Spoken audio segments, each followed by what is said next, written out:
Instituto Nacional de Medicina Legal y Ciencias Forenses.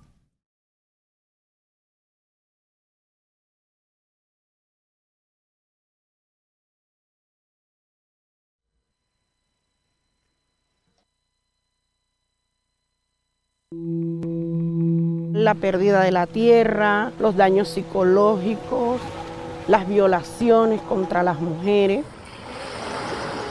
He venido participando activamente en la G. Las puertas siempre las he encontrado abiertas. Hemos encontrado verdades, hemos encontrado respuestas positivas con la G. Es tiempo de restaurar.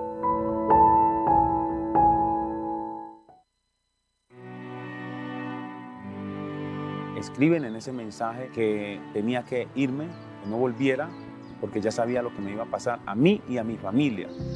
Cuando la JEP invita a las víctimas a que aportemos, judicializa a los responsables en estos casos, está aportando a la construcción de paz. Es tiempo de restaurar.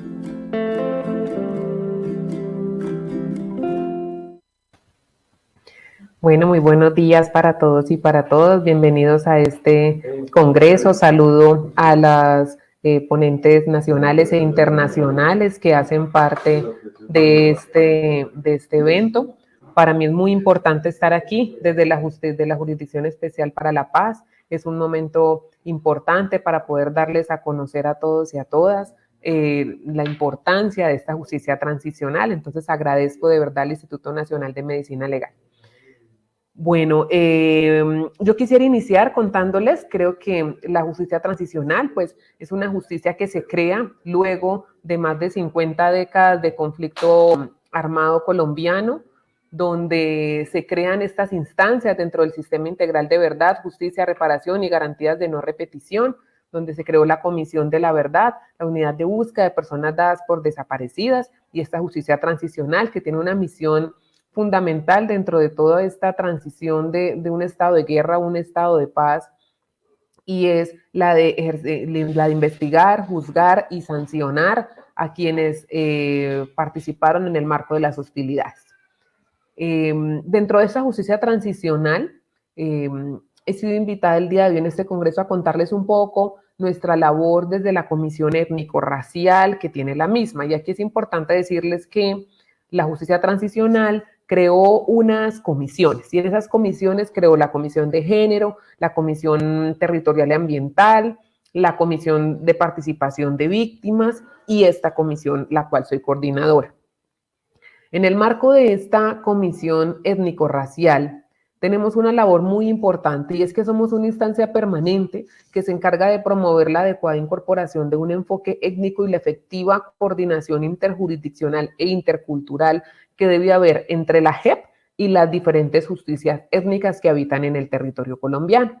Este enfoque étnico implica identificar, pero también reconocer el impacto diferenciado que ha tenido el conflicto armado en los diferentes pueblos y en las diferentes comunidades, como lo son las comunidades, los pueblos indígenas, las comunidades negras, afrocolombianas, las raizales, los palenqueros y el pueblo rum. Esto todo en un ejercicio de derechos que son fundamentales para los pueblos, pero que también reflejan su colectividad.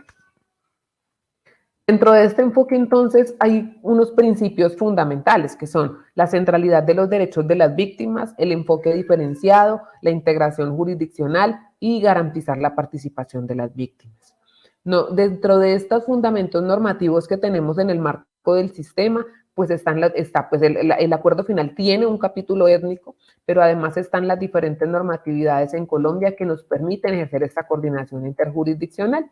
Y lo novedoso quizás de esta justicia transicional es que muchos y muchas saben que la Constitución colombiana, por ejemplo, crea esa posibilidad, pero con la justicia especial indígena, y no establece esa coordinación con la justicia afrocolombiana o con el pueblo rum. Sin embargo, esta justicia transicional, de cara a los derechos humanos y de cara al reconocimiento de los pueblos, entiende que a través de la normatividad internacional es necesario reconocer las otras formas de justicia de los pueblos étnicos, y por eso las coordinaciones interjurisdiccionales no se hacen solo con los pueblos indígenas, sino que también se hacen con los diferentes pueblos afrocolombianos e incluso con el pueblo rum. Es un deber que tenemos de coordinarnos, de dialogar, de articularnos. Esto entonces reflejaría la importancia, por ejemplo, de sentarnos con los diferentes consejos comunitarios que tienen los pueblos negros o con la guardia, por ejemplo, con la guardia cimarrona que tienen estas poblaciones. Es importante que ustedes entiendan también que esta comisión étnica está conformada por los magistrados y magistradas étnicas, y aquí yo quiero que es importante mencionar, y es que por primera vez en la historia de este país, magistrados étnicos hacemos parte de una alta corte. Y en esa medida, esta comisión étnico-racial está conformada por magistrados afrocolombianos, pero también por magistrados indígenas de los diferentes pueblos del territorio colombiano. También como miembros permanentes de esta comisión están magistradas no étnicas, que ellas sí tienen un periodo de rotación al interior de la jurisdicción. También hace parte la Secretaría Ejecutiva, la Unidad de Investigación y Acusación y una delegada de la Presidencia de la JEP. Dentro de las funciones que tenemos en la comisión étnica, voy a resaltar algunas de ellas. Tenemos formular y definir, por ejemplo, todo lo que son los lineamientos, los conceptos, los protocolos, los manuales, las directrices.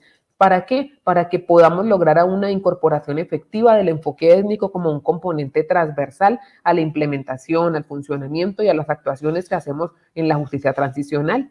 También promovemos estudios de interés general para la JEP sobre el estado y el desarrollo de las diferentes formas de justicia propia. Apoyamos la formulación y la aplicación de criterios de selección y priorización diferencial. ¿Esto para qué? Para que se permita establecer cuáles fueron las condiciones de vulnerabilidad y el impacto diferencial de estas sobre los diferentes pueblos étnicos. También emitimos y promovemos recomendaciones, medidas especiales de protección a víctimas de pueblos étnicos. Y adelantamos diferentes programas de formación con enfoque diferencial étnico para los magistrados, las magistradas, para los funcionarios y funcionarias que trabajan en la justicia transicional. Es importante también entender que nosotros acompañamos los diferentes macrocasos que se encuentran abiertos en la justicia transicional cuando estos tienen un enfoque étnico y requieren un acompañamiento por parte de la comisión étnica. También a su vez entonces, como dentro de las funciones tenemos la elaboración de documentos y de protocolos, es importante que conozcan que hemos hecho lineamientos para los pueblos indígenas, pero también hemos hecho documentos para lineamientos de rutas de articulación con el pueblo rum y rutas de articulación con el pueblo afro. También hemos hecho rutas de articulación con mujeres de cada uno de estos pueblos. Es importante también entender que todos estos documentos que finalmente hemos elaborado desde la justicia transicional son documentos que parten de un proceso inicial que fue el proceso de consulta previa. Como justicia transicional, articulándonos con la Comisión de la Verdad y con la Unidad de Búsqueda de Personas Dadas por Desaparecidas, nos dimos a la tarea de hacer un proceso de consulta previa nunca antes visto en el país.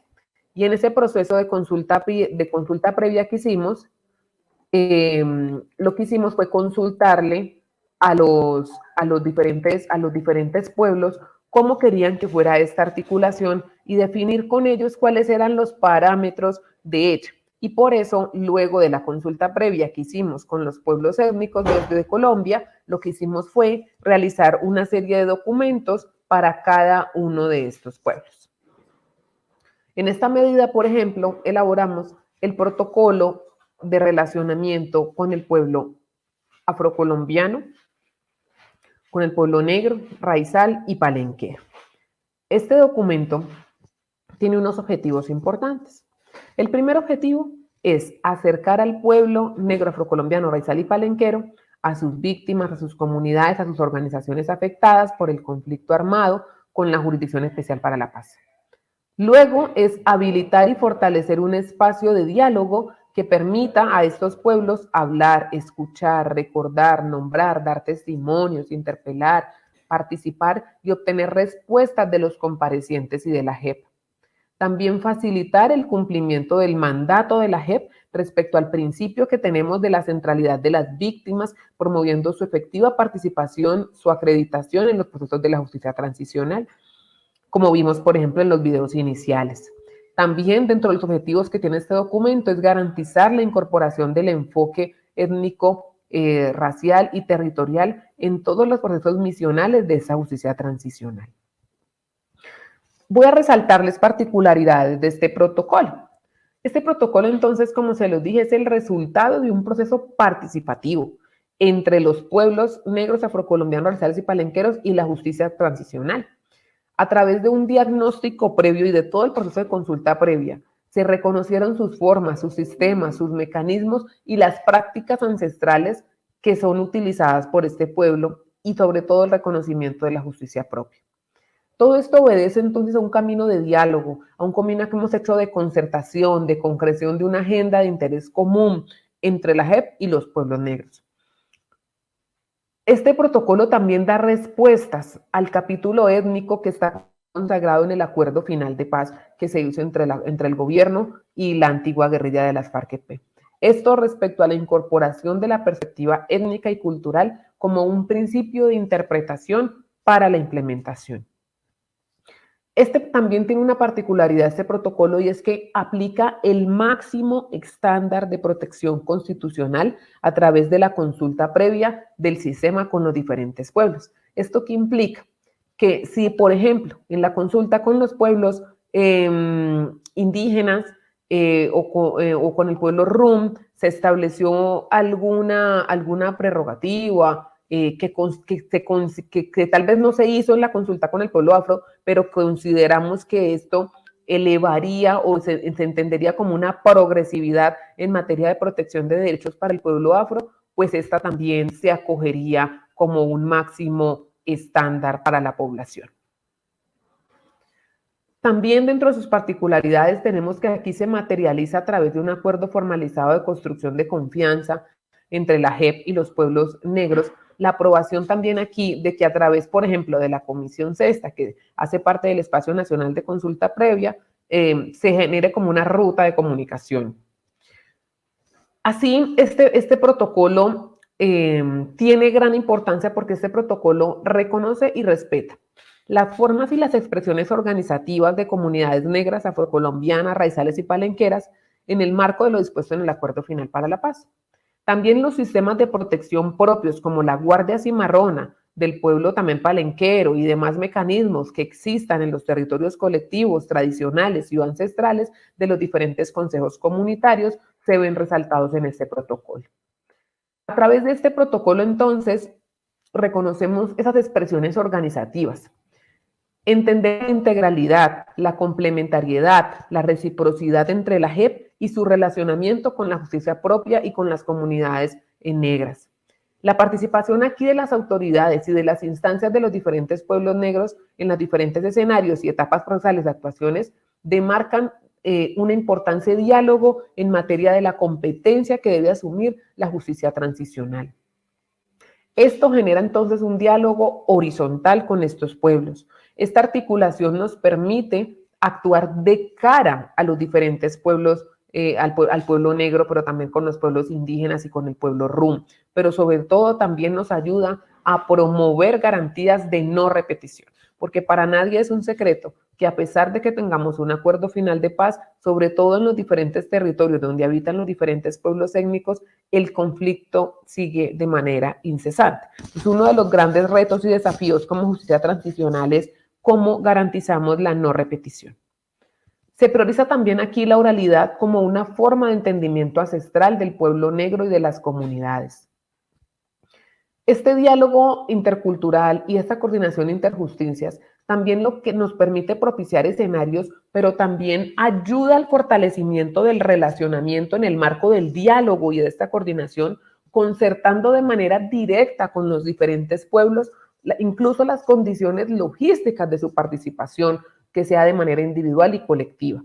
También nos permite garantizar que la información que tenemos llegue de manera adecuada a estos pueblos y también ellos puedan decidir con una información que les dé garantías de participación. Tenemos un deber de comunicación y notificación que llamamos con pertinencia étnico-racial, es decir, que todas las decisiones de la jurisdicción donde involucran pueblos étnicos o alguna persona perteneciente a algún pueblo étnico debe hacerse una notificación con pertinencia étnica. Esto en el marco de ese diálogo intercultural. lo cual es novedoso en el marco de la justicia colombiana, porque es primera vez que se hacen comunicaciones y notificaciones de decisiones judiciales con pertinencia étnica. También es importante entender que esto requiere una participación activa por parte de estos pueblos y de los diferentes consejos, por ejemplo, en el pueblo afro, de los diferentes consejos comunitarios. La implementación de mecanismos también de prevención contra actos discriminatorios hacia las personas y los pueblos y las comunidades negras que bastante han sufrido por el conflicto armado, pero también por la discriminación racial estructural que aún hoy se ve en nuestro país. También debemos garantizar de aquí garantías de inclusión con un enfoque transversal étnico que fue solicitado por este pueblo negro, donde decía que este enfoque no solamente era un enfoque étnico-racial, sino que debíamos articularnos en temas de género, en temas de mujer, en temas de familia, incluso en temas de generación. Y le pide a la JEP, este protocolo reconoce que la JEP debe garantizar la verdad y la justicia sobre casos, por ejemplo, de violencia de género, sexual, territorial, racial, cultural, simbólica, entre otras graves violaciones ejercidas contra las mujeres negras, afrocolombianas, raizales y palenqueras.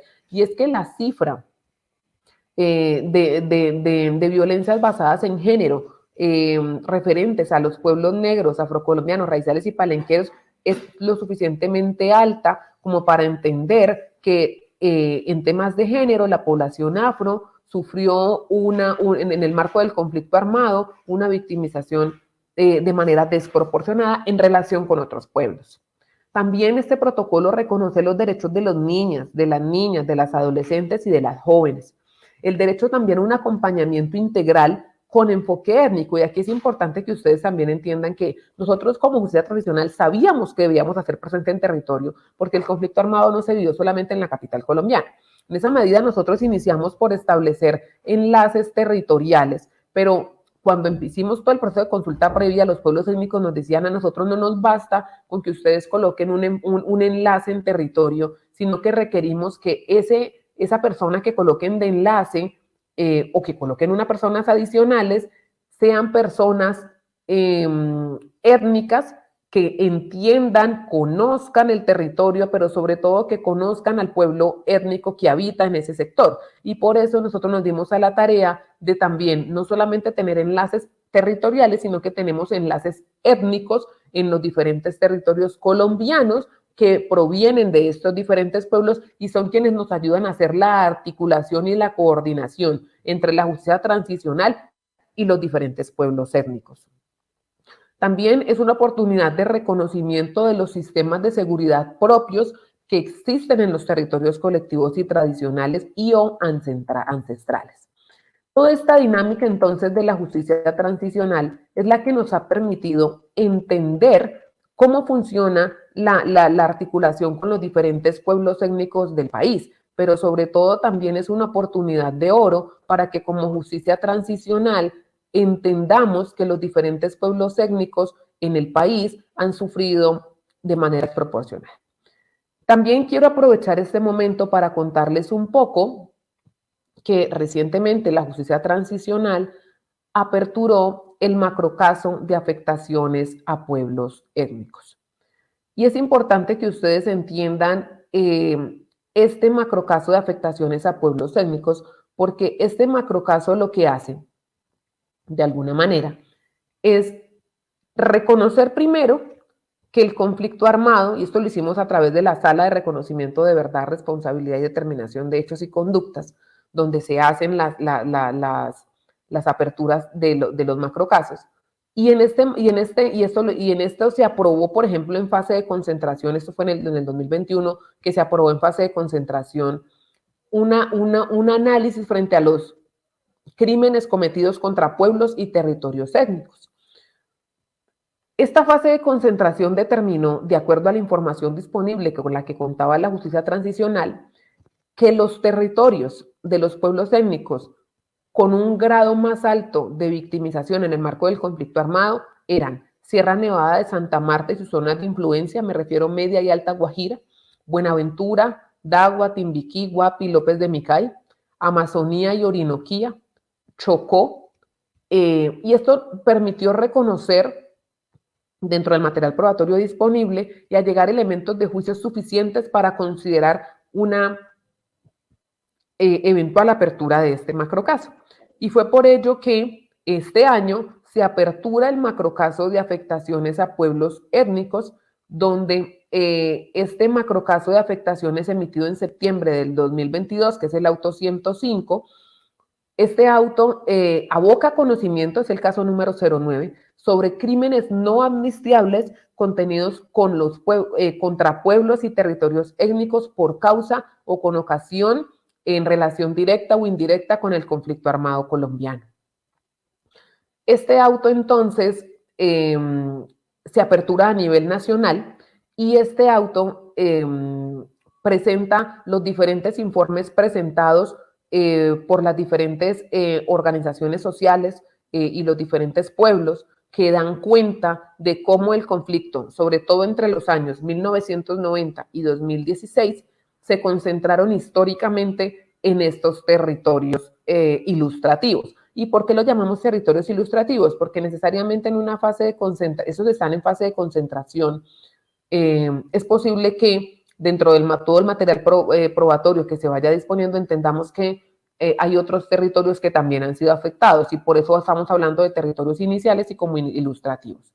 También es importante que ustedes entiendan que los diferentes casos territoriales, como el caso 02, el caso 04, el caso 05, priorizaron únicamente los territorios étnicos de Tumaco, Barbacoas, Ricaurte, eso es en el 02, el Urabá chocuano, que es el caso 04, y Norte del Cauca, en el caso 05, lo que conlleva a tener en cuenta que la gran mayoría de los territorios de los pueblos étnicos afectados por graves violaciones a los derechos humanos e infracciones al derecho internacional humanitario se encuentran focalizados en los diferentes macrocasos.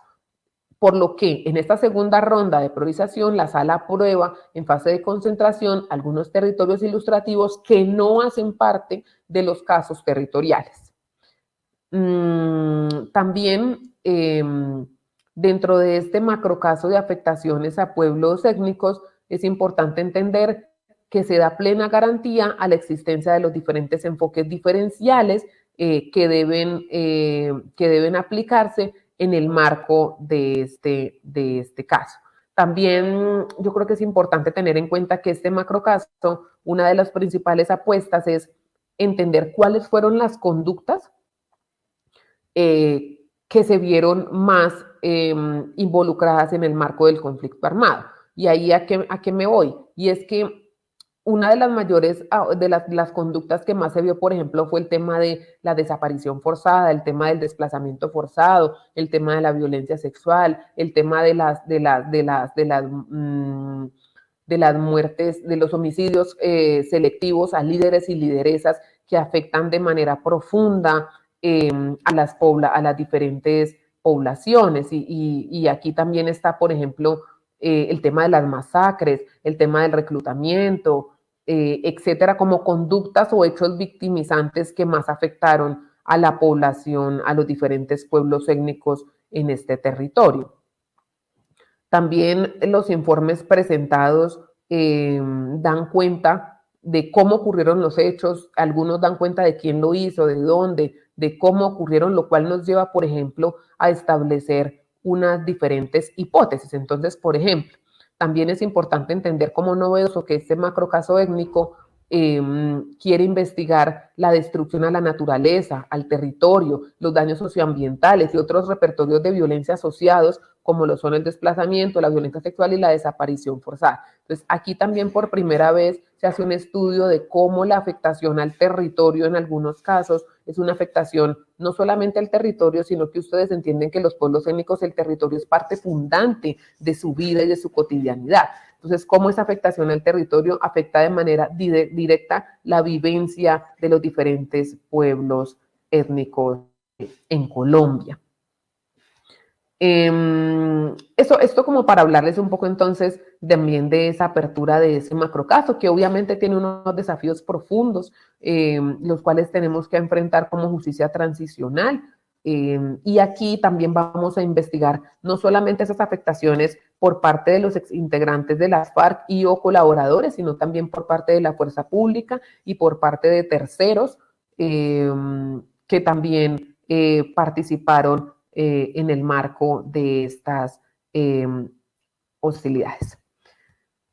Bueno, yo creería que hasta ahí quisiera como compartirles todo lo que ha sido esta justicia transicional, la implementación del enfoque. Quisiera cerrar también diciéndoles un poco que los otros documentos, todos los documentos se encuentran disponibles en la página de la justicia transicional. Tenemos el manual de participación de víctimas, que también cuenta con un capítulo étnico. También tenemos todo un desarrollo frente al tema del pluralismo jurídico y la diversidad étnica al interior de la JEP. Tenemos el protocolo 001, el lineamiento de enfoque diferencial étnico que tiene la justicia transicional con el pueblo rum y con el pueblo gitano. Tenemos una guía de notificaciones con pertinencia étnica, una directriz establecida, donde está establecida la ruta para la Comisión Nacional de Mujeres Indígenas, que es un paso a paso que deben seguir los servidores y servidoras de la JEP en este relacionamiento con las mujeres indígenas. También tenemos el protocolo de coordinación y articulación entre la JEP y la Justicia Especial Indígena y el lineamiento para implementar la coordinación y articulación realizado con el pueblo gitano. No me queda más que agradecerles a todas y todas por la oportunidad de participar en este congreso que es tan importante para la región, para entender las diferentes dinámicas que ha tenido y las apuestas que tenemos como sociedad transicional, sobre todo en el tema del relacionamiento con los diferentes pueblos étnicos en Colombia y sobre todo con el pueblo negro, afrocolombiano, raizal y palenquero.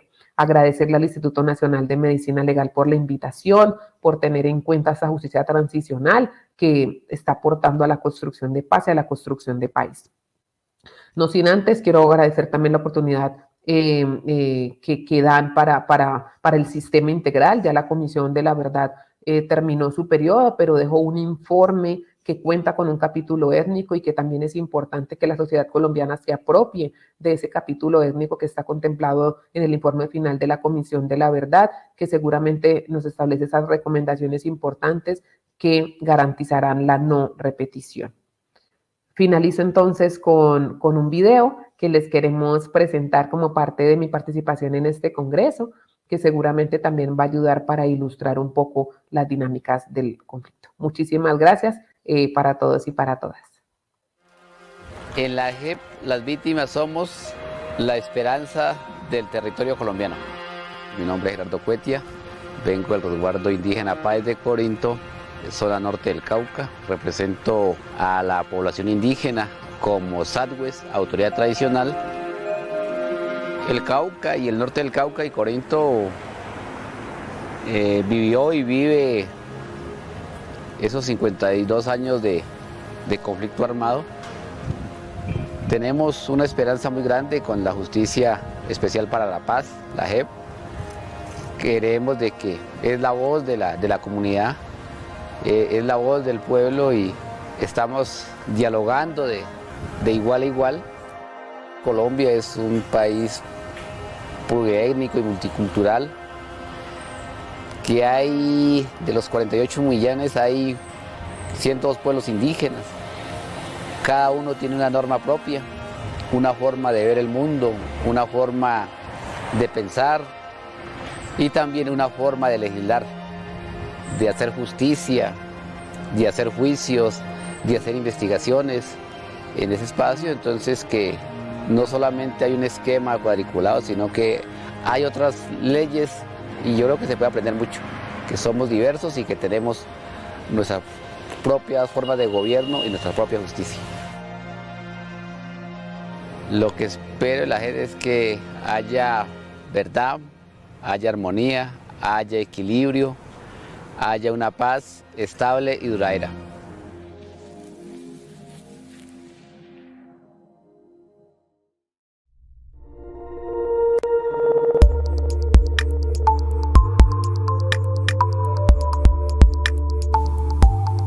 Instituto Nacional de Medicina Legal y Ciencias Forenses.